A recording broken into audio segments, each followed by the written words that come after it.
It's Thursday, February 14th. I'm Hillary Donnell. This is the Exeter Weekly Report, and we heart ya.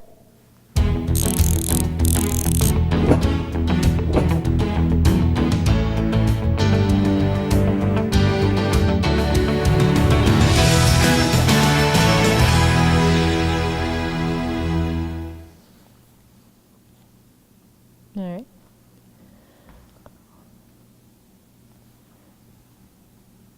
All right.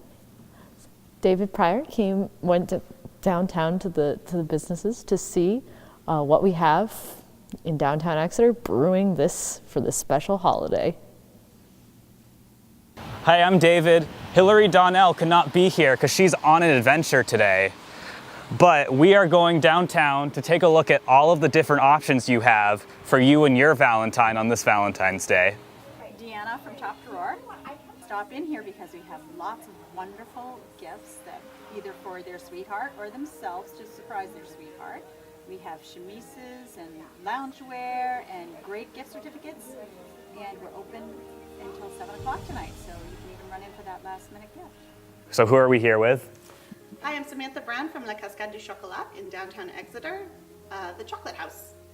So why should someone come to the Chocolate House for Valentine's Day? So this Valentine's Day, we have our pre-made assortments. We have a 16-piece, an 8-piece, and a 5-piece. And if those run out, we also have a beautiful selection of bonbons in our case and truffles for your sweetheart. We have also some chocolate love notes that have been inscribed with little notes for your loved one, and it should be a great holiday. Okay, so today I'm here with Dawn. Anastasia. And what business is this? We own Sweets by Cool Waka. Why should you come here for Valentine's Day? Well, we prepared some special items for Valentine's Day. First of all, we made all of our markers in Valentine's colors, which is the shades of pink, purple. Also, we have some white, chocolate, and red, which is perfect for Valentine's offers. We have a special box with heart-shaped macarons that people can pre-order. And also we have special items of cakes. Also, I do collaborate with a local florist, and we created a box with flowers and macarons that people also can order for Valentine's. Yeah, it's really important for us to use local ingredients and collaborate with local people. Okay, so we're here with... Hi, my name is Kathy LeMaurice, and I'm the owner of Trends Gift Gallery and Invitation Studio in Exeter. And this year we're celebrating our 35th year in business.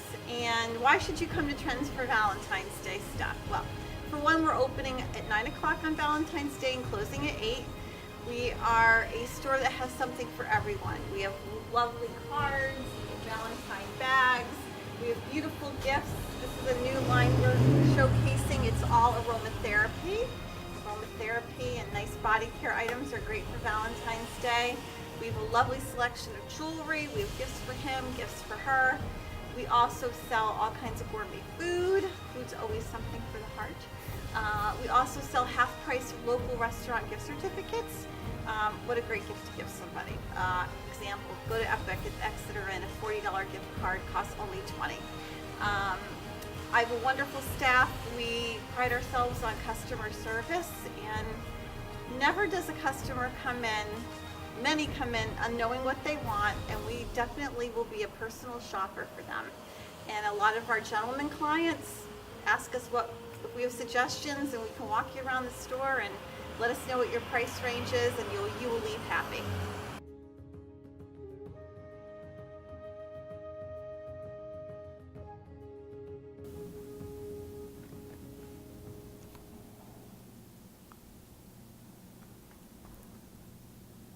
We talked to Megan Bickford from the NHSPCA about a cool way you can help pets this month. Hello, I'm Hillary Donnell. This is the Exeter Weekly Report, and it's Valentine's Day, and I don't think there's anything we love more than animals. We're here at the NHSPCA with Megan Bickford. Hi, thanks for coming to check us out. Doggy paddle plunge is Yeah. coming up. Could you tell us a little bit about that? Yes, so we're 9 days away from our 9th annual Doggy Paddle Plunge. It's held on February 23rd, at Newcastle Great Island Common. It's a really critical fundraiser for the shelter. Our goal is to raise $30,000 for the animals. And the event goes to all of the animals, despite its name being the Doggy Paddle Plunge. The funds from the event go to all of the animals here at the shelter. So at this point, we're really encouraging people to register for the event. It's a peer-to-peer fundraising event, so you register and then you reach out to your network and try to raise funds to help us achieve our goal and care for the thousands of animals that will come to the shelter in 2019. So yeah, it's really important. So I'm going to assume there's a clickable thing on There the internet. is, that we yes, yep. can display here. Yes, exactly. So you can go to NHSPCA.org. You can click on the plunge logo and you can register that way. You can learn more about the event. You can also register the day of the event. You can show up and register there. So whatever works best for you, but we'd love to have as many people as we possibly can. And at this point, if we get about 90 more plungers who raise about $200 each, then we'll reach our goal of $30,000. So we're not too far away, and every person, every pledge makes a huge difference. The idea behind the Doggy Paddle Plunge is that you are registering and then you are talking to your network and saying, help me raise the funds, and by doing so, I agree to dive in the freezing Atlantic. So certainly it's not for the faint of heart. Diving in the Atlantic Ocean in the middle of February is freezing. But we've had some amazing plungers who do it year after year. They work so hard. They really, make a huge difference for us. And then they have a blast the day of the event, getting on their swimsuit and marching out to the water and just diving in that freezing ocean. So it's a really cool event. We have people who do it, again, year after year, who love it, and then it's often a bucket list item for people. So certainly if it's something you want to kind of knock off that, experiential list, it would be a really cool thing to do, and for such a good cause. So yeah, it's really cool. Absolutely. Register, come on down to the Doggy Paddle Plunge for the animals we love. Yeah, so I would say definitely, if the plunge doesn't happen to be the event for you, you can certainly participate and fundraise. You can just donate to a really brave plunger. We always say bravery loves company, so sign up and rope a friend in and it'll feel, all that more exciting. But if you decide, hey, the plunge might not be my thing, definitely check out our events webpage at nhspca.org, and you can find out about other upcoming events. So for example, we'll have our Pause Walk on Sunday, June 9th, which is a little bit warmer in the summer, and it's a fun thing for families to do. So that's another great way to support the shelter. You can always check out our events page. You can look for yappy hours. Those are something that are really fun that we do in the summer at different local breweries. So there's all kinds of great stuff, all kinds of ways to get involved with the shelter. Thank you very much. Yeah, thank you so much. We're glad to have you here. Awesome. We spoke with the president of the Alliance Club about an upcoming info session they'll be holding. Mike Balaja from the Exeter Lions Club. I'm the president of this club this year. The Exeter Lions Club is part of Lions International, which is the largest service organization in the world. We have about 55 members, and our goal is to service the Exeter community. It's a charitable group and a social group. We raise money locally and we spend it all locally. All the money we raise goes from the public, goes right back to local charities. And we're running a informational meeting looking for new members Wednesday, February 20th at the Exeter Library. The meeting will run from 6:30 to 7:30. It will be very informative and timely. And we're reaching out to the public in any way that we can to ask people to come to this meeting and find out what we do.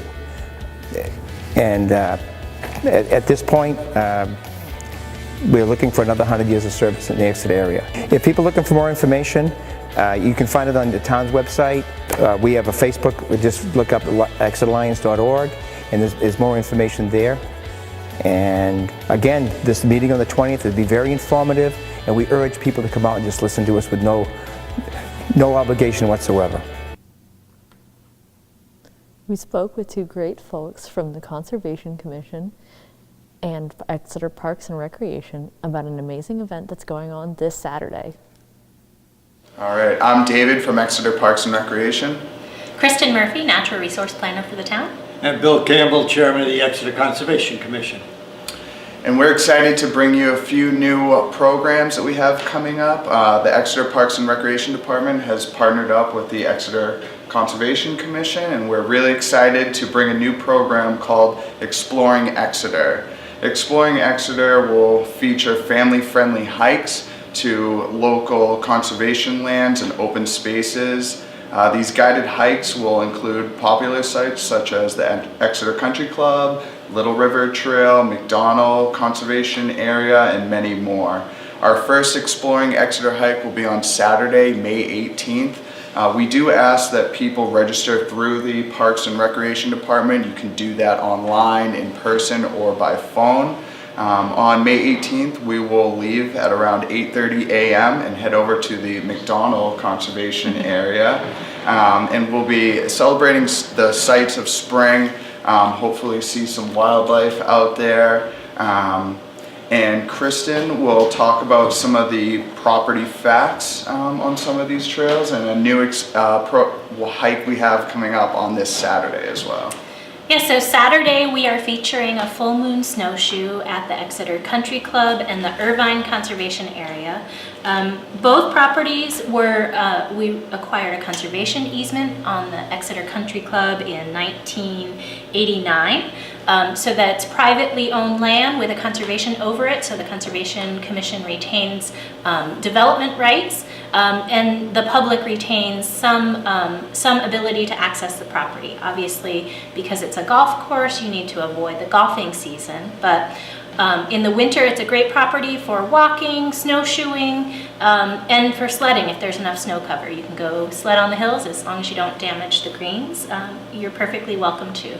The Irvine property is beyond the Exeter Country Club on a peninsula at the junction of the Squamscott River and Wheelwright Creek. And it's a beautiful forested property. We're doing quite a bit of invasive plant management out there, but there is an open area that we maintain in the late fall, and an old foundation that you can kind of go and explore around. It's a great property for birding and offers a unique perspective and views of both Wheelwright Creek and of the Squamscott River. So Saturday we are hosting a full moon snowshoe event, and Bill will tell you a little bit more about that. This actually is, again, with conjunction with Parks and Rec. It's sort of in addition to the Exploring Exeter program that Dave mentioned, which will be a series of hikes. This one is this Saturday at 6:30 at the Exeter Country Club. It's up on J.D. Hill.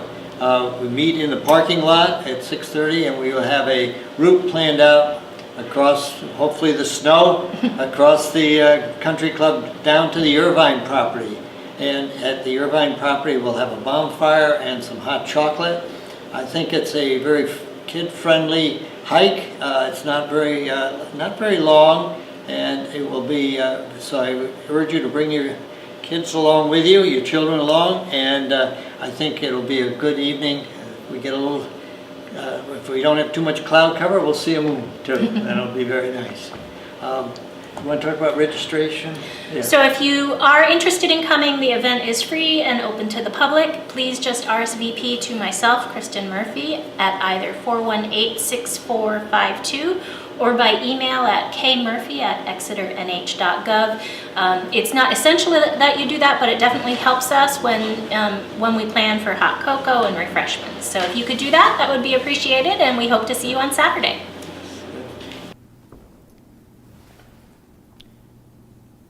We've been doing plenty of segments in the weekly report on the deliberative session, and I think a lot of the impression we get is pretty vague. We don't know a lot of the specifics, so we're here to talk about the specifics of a couple warrant articles with Parks and Rec Director Greg Bisson. Thank you, Hillary. We're here to discuss two specific warrant articles. Article 7 is for design and engineering of our recreation park. For those out there that don't know what's happening, about in 2015, we started the avenue of discussing the recreational needs throughout the town. We had a UNH come in and do a needs assessment, which highlighted the need for expansion of athletic fields, a new building. Coupled with the town-wide facility, it also said that Parks and Rec needs a new building. One of our goals in the next couple of years is to increase senior programming. To get to that point, design and engineering of the park, because eventually we'd want to relocate out of our Court Street and consolidate all of our offices and our playgrounds up at Recreation Park. We need to do the design and engineering. And people may say, what's design and engineering? If you haven't seen, in 2018 we had a concept come out. It went to vote to the budget committee. It wasn't overly looked upon as being great. We reevaluated, we came back with more fiscally responsible last year. The budget committee had voted 11-0 to endorse the project. It didn't get put on the warrant article until a citizens petition put it on last year. It got voted down. We did gain over 50% of the vote last year, but then we again went back to ourselves and we decided we needed to be fiscally responsible for the residents of Exeter again. So we came back with this proposal of doing design and engineering. We have the concept, but to get to the next phase of construction, we need to do a design. The important part of this is design would allow us to do a multi-phased construction project. So we wouldn't have to interrupt any of the current facilities, especially with 350 kids in our playground program, along with the 14,000 people that visit our pool. We needed to come up with a concept or a way to be able to do construction without interruption. And that's where design and engineering comes in. It also allows us to go out and fundraise for the different phases. But more important is it will give us a location for Planet Playground. Unfortunately, Planet Playground, as you know, is 21 years old. We had a playground assessment done in 2017 that basically said you need to replace Planet Playground in the next 2 to 3 years. Well, that was 2 years ago. Planet Playground is a great playground. We appreciate all the efforts the residents made to build it, but to replace it, it needs to be replaced and placed properly. One thing that people don't know is Planet Playground is not located on town property. So for us, we need to come up with a location of where to put Planet Playground correctly. So again, back to the design and engineering.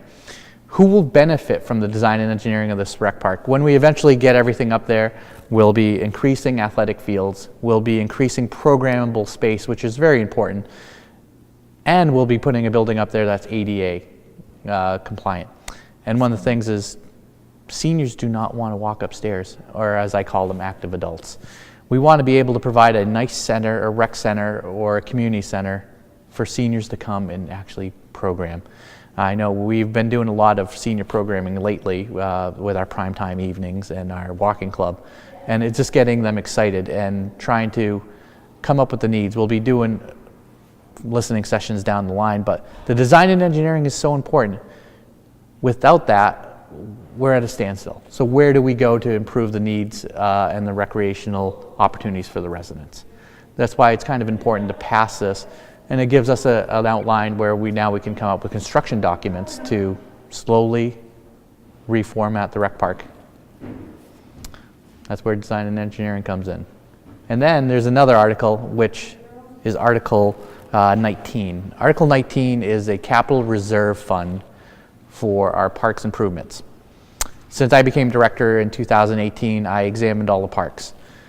Unfortunately, in the last 15 years, there hasn't been much investment in the park system here. I think Exeter, one of the things with that's very important is the parks are a very important part of their lives.